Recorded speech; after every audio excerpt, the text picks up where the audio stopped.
Star Wars is not just for kids. But Star Wars is not for kids. George Lucas might have envisioned the saga with 12-year-olds in mind, but he sure didn't write, direct, edit, or produce it solely for them. No complaints. Complexity is a strength, not a weakness, even in kids' entertainment. This is a film about space wizards intended for children. I'm not saying you shouldn't take it seriously. We're not talking about gun control here. Anyway, it sucks that I feel like I have to say that, and it's probably not even worth wading into this shitstorm anyway, but honestly... At no point in your rambling, incoherent response were you even close to anything that could be considered a rational thought. I'll attempt to refute the movies about space wizards intended for children claim next.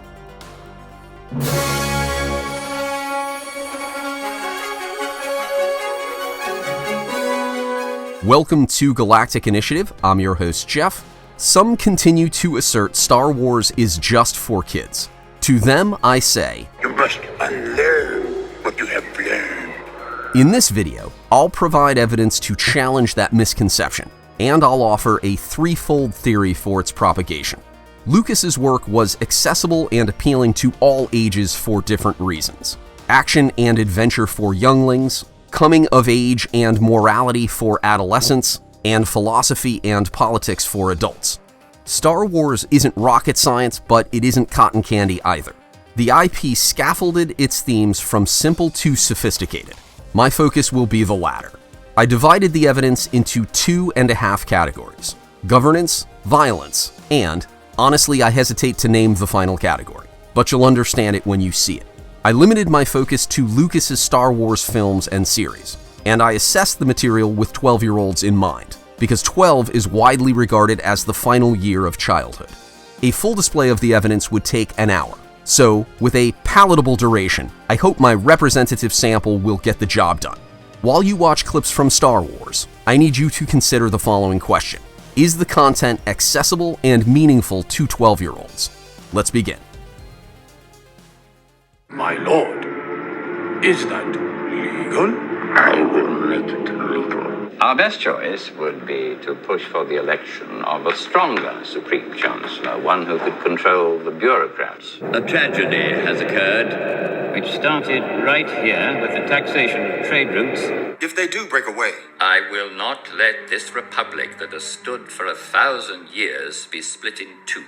My negotiations will not fail. As I explained to you earlier, I am quite convinced that 10,000 more systems will rally to our cause with your support, gentlemen. Is he not the chosen one? Is he not to destroy the Sith and bring balance to the Force? so the prophecy says.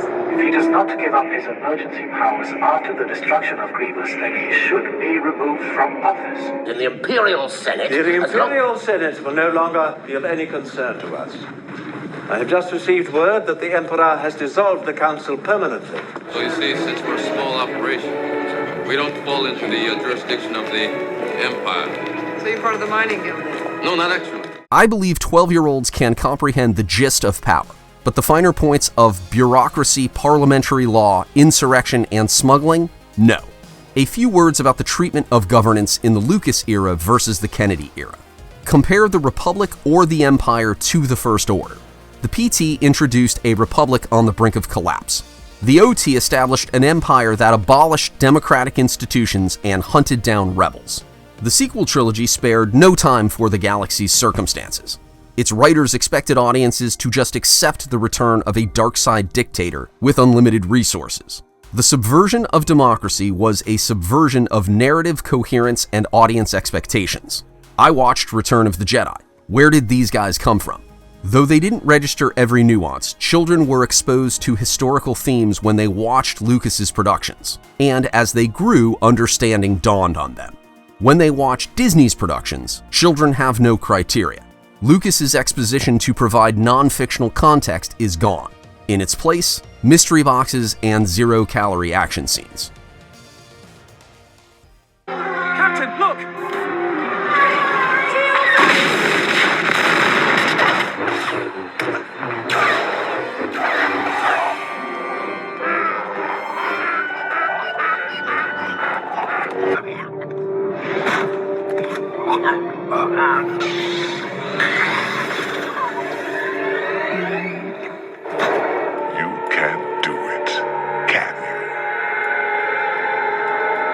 Eventually, you'll have to do the right thing. Do it.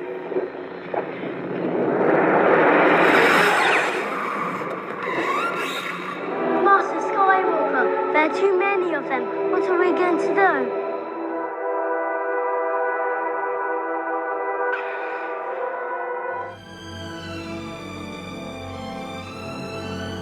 I copy, Cold Leader. It came from behind.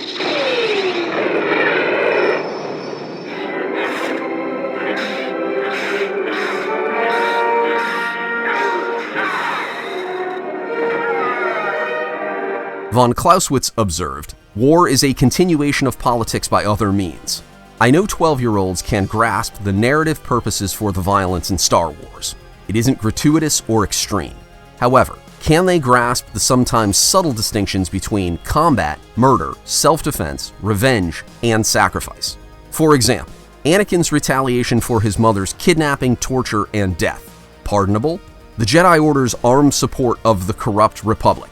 Anakin's execution of Count Dooku to end the Clone Wars. Acceptable?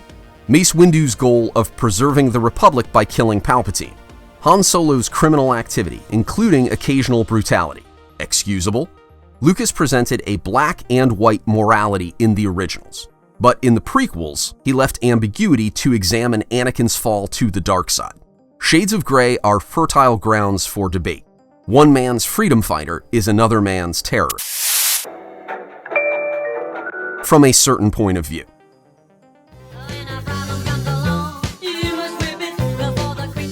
And here I thought this mission would be unpleasant. The pleasure's all mine, my dear Obi-Wan. I've missed you. And there is absolutely nothing to stop us from doing this. Clovis, no. Won't let you stop. You don't have a say in this. Had you said the word, I would have left the Jedi Order. Something wonderful has happened. Annie, I'm pregnant. Well, I guess you don't know everything about women yet.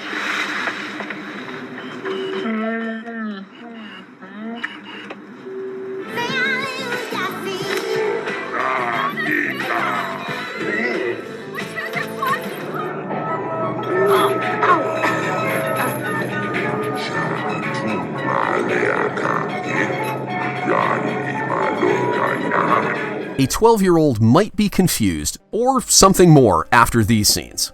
Exposure to digital technology and the internet at younger ages has spread a general awareness that antiquates Lucas's modest approach. His stories featured more adult concepts than Disney stories, except in this realm. Disney, once associated with family entertainment, has taken the IP in other directions since 2012.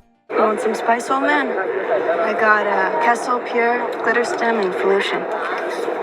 What do you need? Alone tonight. Just me. Have you been with us before? First time. Oh, you picked a great night. It's so lovely and quiet this evening.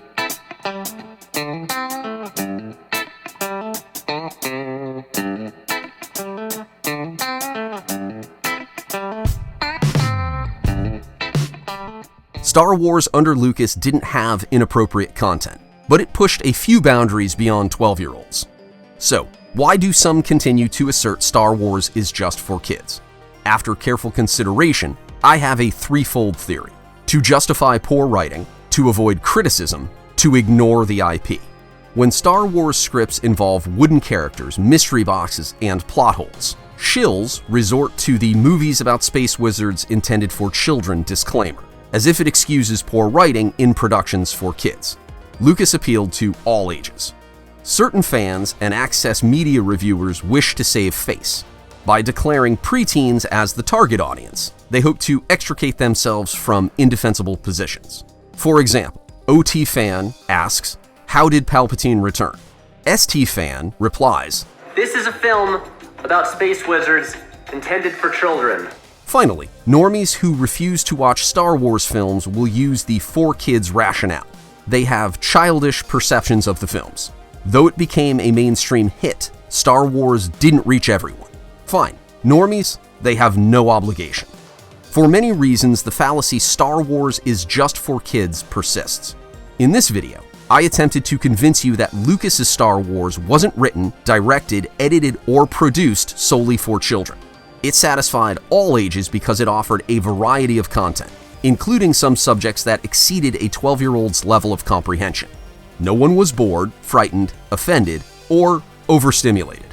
As I said before, Star Wars had action and adventure for younglings, coming of age and morality for adolescents, and philosophy and politics for adults.